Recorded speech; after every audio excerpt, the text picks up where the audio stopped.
이삭이 그의 아들 에서에게 말할 때에 리브가가 들었더니 에서가 사냥하여 오려고 들러 나가매 리브가가 그의 아들 야곱에게 말하여 이르되 네 아버지가 내 형 에서에게 말씀하시는 것을 내가 들으니 이르시기를 나를 위하여 사냥하여 가져다가 별미를 만들어 내가 먹게 하여 죽기 전에 여호와 앞에서 내게 축복하게 하셨으니 그런즉 내 아들아 내 말을 따라 내가 네게 명하는 대로 염소 떼에 가서 거기서 좋은 염소 새끼 2마리를 내게로 가져오면 내가 그것으로 네 아버지를 위하여 그가 즐기시는 별미를 만들리니 네가 그것을 네 아버지께 가져다 드려서 그가 죽기 전에 네게 축복하기 위하여 잡수시게 하라.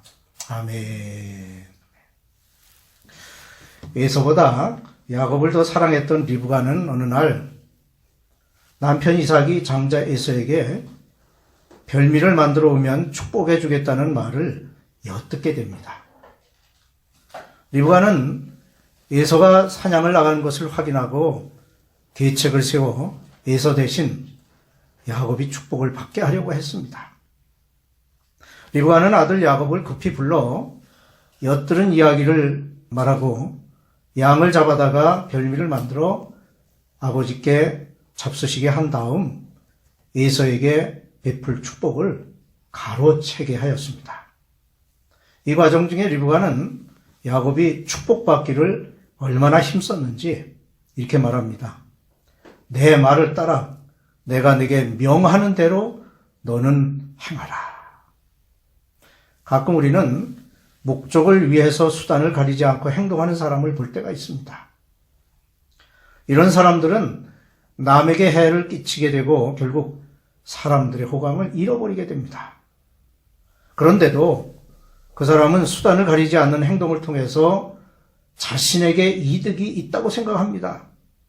과연 이렇게 해서 얻은 이득이 참된 목적을 이룬 것일까요? 본문에 나오는 리브가와 야곱의 목적과 수단을 살펴보고 하나님께서 요구하시는 것은 무엇인지를 생각해 보겠습니다. 첫째로 리브가는 야곱이 장자의 축복을 받으리라는 것을 알고 있었습니다. 창세기 25장 23절에 여호와께서 리브가에게 이르시되 두 국민이 네 태중에 있구나.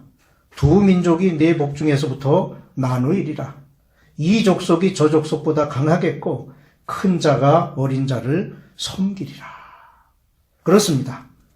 그렇기 때문에 리브가는 야곱을 도와서 하나님의 계획을 실현시키려 했던 것입니다. 그야말로 선한 동기에 의한 행동이었습니다.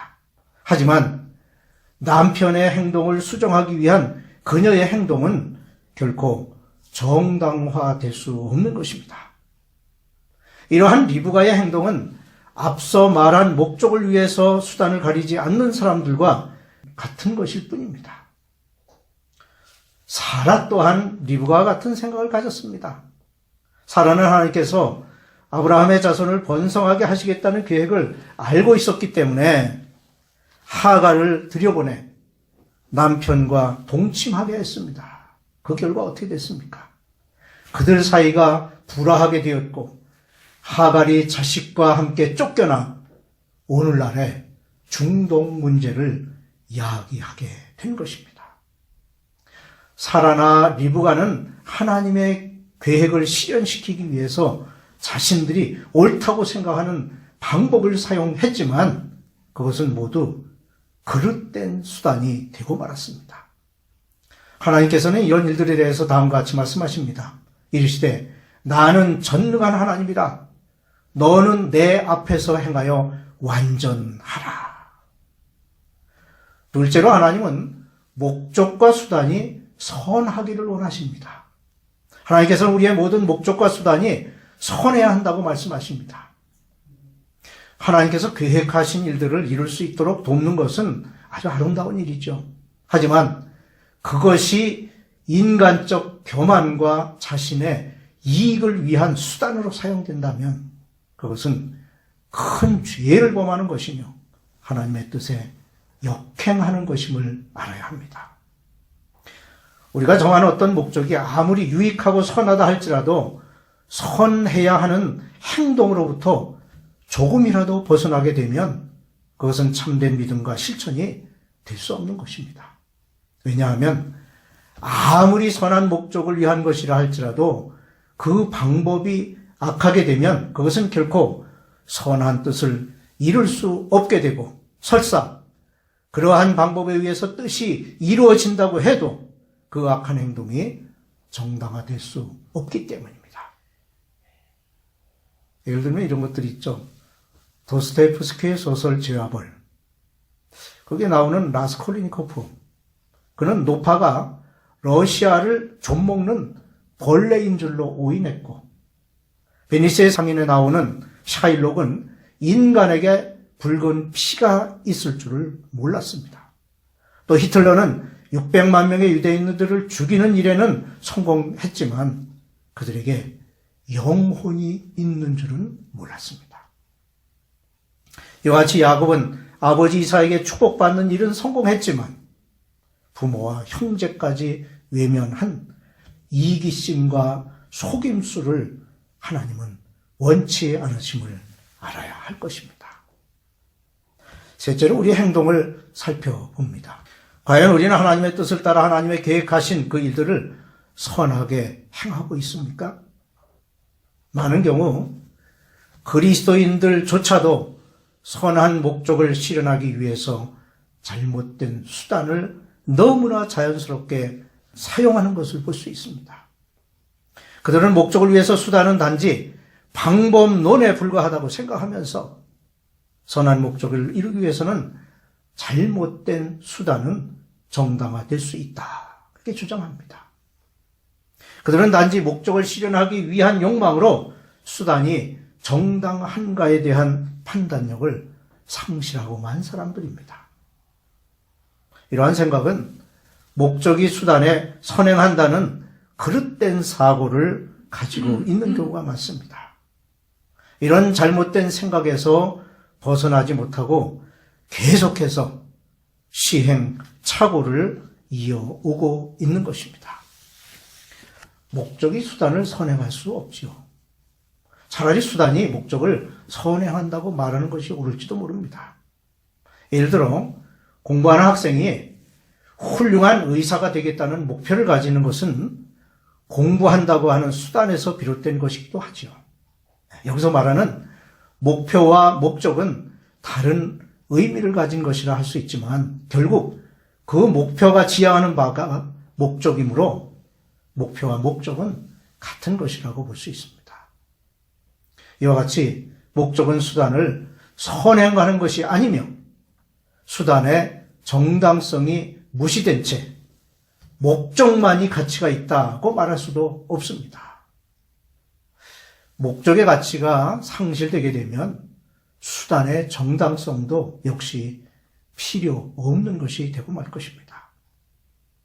또한 가치 있는 목적에 부정한 수단이 사용된다면 그 목적이 실현된다 하더라도 진정한 목적의 실현이 될 수 없습니다. 이처럼 목적과 수단 중에 어느 한쪽만이 정당하고 또 선해서는 안 됩니다. 너는 내 앞에서 행하여 완전하라 하신 말씀처럼 하나님께서는 당신 앞에서 행하여 완전하기를 원하십니다. 따라서 인간의 짧은 생각으로 하나님의 계획과 뜻을 따른다는 명목하에 그릇된 수단으로 행하기를 버려야 할 것입니다. 이것이 바로 하나님의 뜻을 따르는 길이고 다른 사람들을 돕는 길입니다. 하나님께서는 인간 구원을 이루시기 위한 방법으로 독생자를 이 땅 위에 보내셨을 뿐만 아니라 그를 십자가의 죽음으로 내모셨습니다. 이것은 하나님께서 공의와 사랑을 동시에 만족하는 방법을 사용하신 것입니다. 공의만 생각하신다면 범죄한 인간을 정죄하고 처벌하는 것으로 끝내면 되셨습니다. 반대로 사랑만을 생각하신다면 죄를 지었음에도 불구하고 용서하심으로 범죄한 인간은 여전히 죄를 깨닫지 못하고 계속해서 악을 행하는 그런 자리에 있게 되었을 것입니다. 하지만 하나님께서는 죄를 깨닫게 하신과 동시에 십자가의 사랑을 보여주심으로 공의와 사랑을 동시에 이루시는 방법을 사용하셨습니다. 이와 같이 하나님께서는 목적을 위하여 수단을 사용하지 아니하시고 목적과 수단을 동시에 사용하심으로 하나님의 계획을 선하게 이루셨습니다. 우리가 앞에서 리브가와 야곱을 통하여 그릇된 수단으로 행해진 결과가 어떤 것이며 하나님께서 원하시는 것이 무엇인지를 살펴보았습니다. 그런데 리브가와 야곱은 아무것도 얻지 못했습니다. 왜냐하면 하나님의 계획을 실현한다는 명목하에 행해진 인간적 교만이었기 때문입니다. 따라서 우리는 하나님의 뜻과 계획을 우리의 짧은 생각으로 평가해서는 아니 될 것입니다. 또한 그릇된 행동으로 그것을 이루려 해서도 안 됩니다. 오직 하나님의 말씀을 믿고 그 말씀에 따라 사는 것이 하나님이 계획하신 뜻을 이루는 길인 것입니다.